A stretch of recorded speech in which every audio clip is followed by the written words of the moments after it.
Welcome back to the deep dive. Today, we're going to try and shortcut our way into, well, what might be one of the most radical shifts in thinking about physics I've ever come across. That's putting it mildly. We're looking at a framework called the Projection Codex from Hakan Usak, and it really just takes a sledgehammer to our whole idea of reality. It does. It's a complete ontological overhaul. The core idea is that our entire four-dimensional universe, everything we see and experience, is just a projection, a kind of shadow of a higher, infinite, and timeless five-dimensional reality. And that's our mission for you today. We want to get past that initial, conceptual hurdle and really dig into the mechanics. Because this theory claims that 5 simple logical rules, the codex, can actually derive all of modern physics. Everything. Quantum field theory, general relativity, all of it.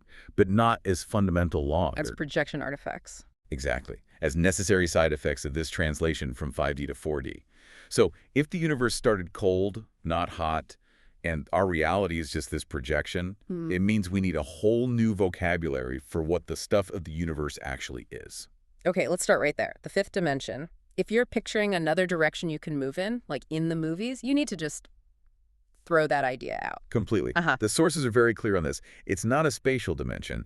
It's a timeless, non-geometric reservoir of infinite potentiality. Whoa. Think of it like a domain of pure information, Yeah. where all possible realities exist at once in perfect balance, a state of absolute zero. Its potential before space and time even exist. So if that 5D domain is the source code, what's the actual stuff that's flowing out of it to create our universe? That would be something called S-energy. S-energy. And this is key. It's defined as a fundamental, non-quantized metafield.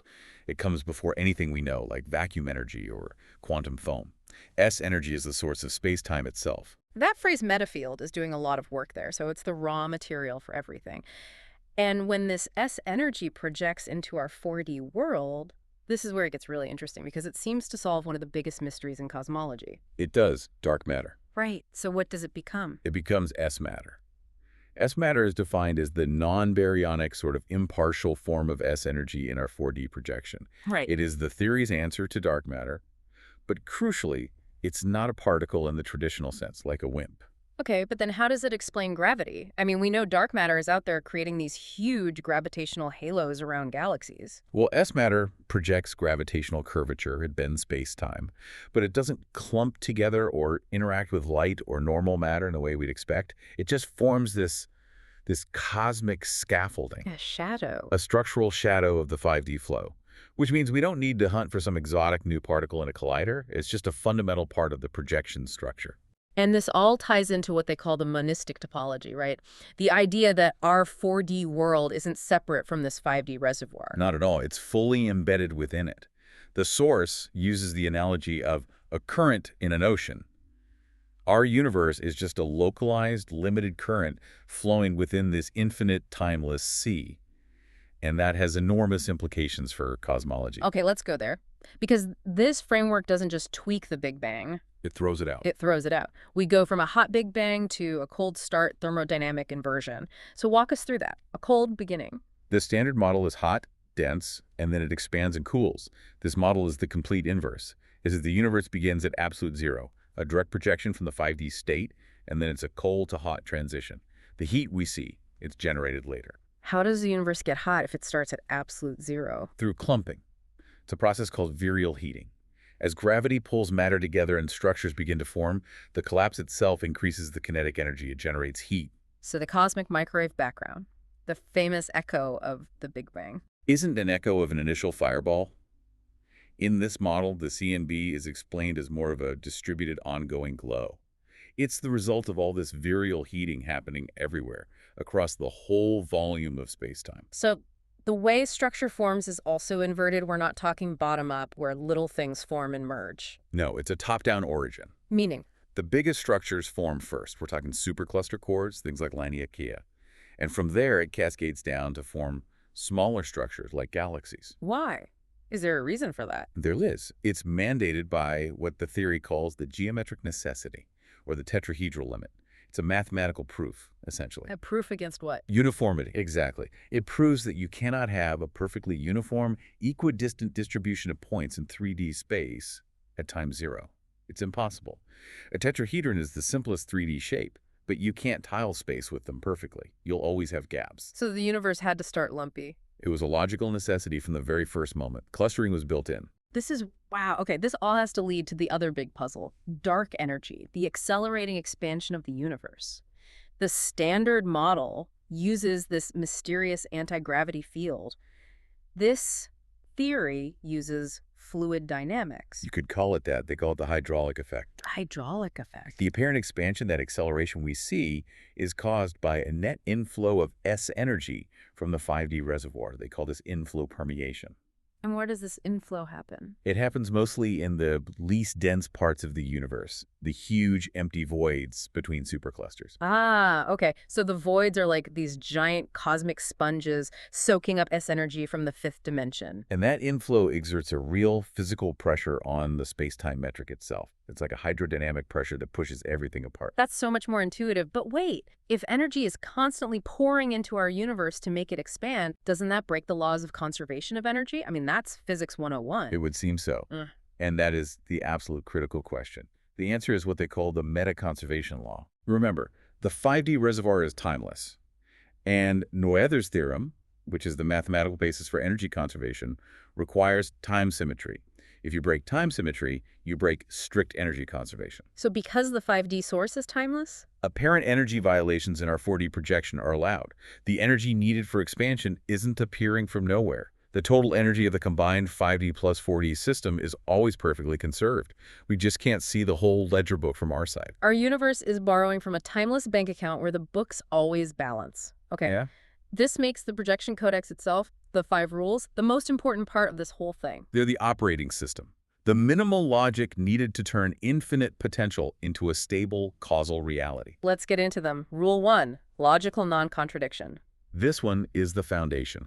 If you have infinite possibilities existing all at once in 5D, this rule simply says you can't actualize two mutually exclusive potentials at the same time in 4D. It enforces a one-at-a-time sequence. Right. And the most obvious result of that is causality.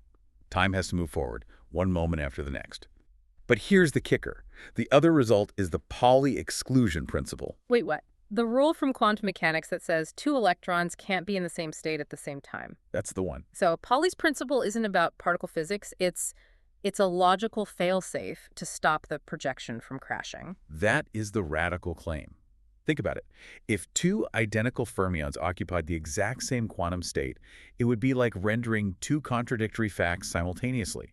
The projection would be logically incoherent. It would collapse. So the Pauli principle isn't a force, it's a rule of the software architecture. That reframes everything. Okay, on to rule 2, minimal complexity path. How does the universe decide which path to take? The idea is that the world line rendered in our 4D reality always minimizes a 5D complexity functional. You can think of it as the universe always choosing the path of least informational cost, the most efficient route. And this simple efficiency rule gives us, what, Newton's laws? It reduces directly to the classical principle of least action, which is the bedrock of all classical mechanics, yes. But it also goes deeper. In the quantum realm, it yields the Feynman path integral formulation. Where a particle takes all possible paths at once. Yes, and the path of least action is just the most probable one. In this model, the reason it's the most probable is because it's the path of minimal complexity. So whether it's a baseball or a quantum particle, its motion is just the 5D reservoir finding the cheapest way to render it. Physics becomes information science. Okay, what about quantum weirdness, the uncertainty principle? That brings us to Rule 3, finite resolution constraint. This sounds like a bandwidth limit. That's exactly what it is. The rule states that for certain pairs of variables, like position and momentum, there's a fundamental limit to how precisely you can know both at the same time. There's a fundamental pixel size to the projection. So you're saying this rule directly gives us the Heisenberg uncertainty relations. But we think of uncertainty as this deep, fundamental mystery of the universe. Here, it's just a technical limitation. It's a projection artifact. The 5D has infinite information, but the pipe feeding it into our 4D reality has a finite bandwidth. You can't project both the exact position and the exact momentum with infinite fidelity at the same instant. It's a trade-off. Like a camera lens, you can't have infinite depth of field and infinite focus simultaneously.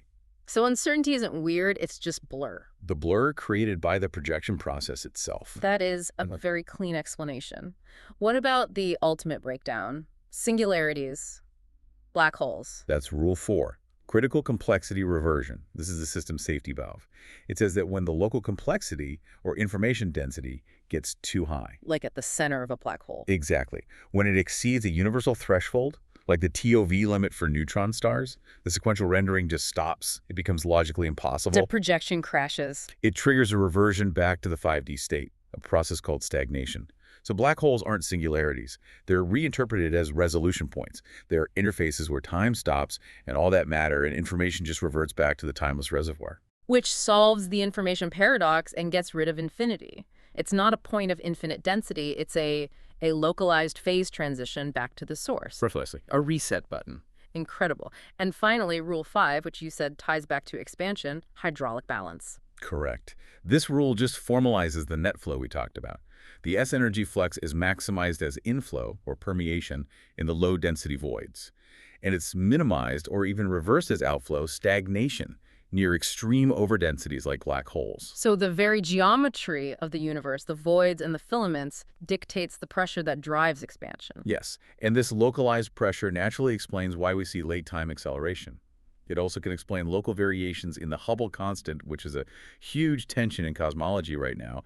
It gets rid of the need for a mysterious dark energy field and just replaces it with the hydrodynamics of S-energy. Okay, let's try to pull this all together. The core idea here is that the physics we hold as fundamental QFT, general relativity, they're not. They're just the effective rules of a 4D projection, governed by 5 logical constraints that translate a timeless 5D reality. And that entire system is driven by what they call the entropy gradient. Our 4D universe is always flowing from a state of low entropy, the cold start, towards the state of infinite entropy, or informational saturation, in the 5D reservoir. It's a continuous self-regulating process, a dimensional phase transition. Right. And because the 5D reservoir is timeless, it can't suffer a heat death. It just constantly recycles potentiality back into the system. It's just mind-bending to think that time itself, our experience of causality, is really just a consequence of Rule 1, logical non-contradiction. It's a hack to keep the projection from becoming an incoherent mess. It really forces you to ask a profound question. If your experience of sequential time is just an enforced rule of logic, what fundamental aspect of reality remains timeless and non-causal? You have to consider that everything at its core is defined by that non-local, non-quantized metafield. We'll leave you with that thought. Is everything you experience, every choice you make, just the universe taking the path of least complexity? Something to mull over until our next deep dive.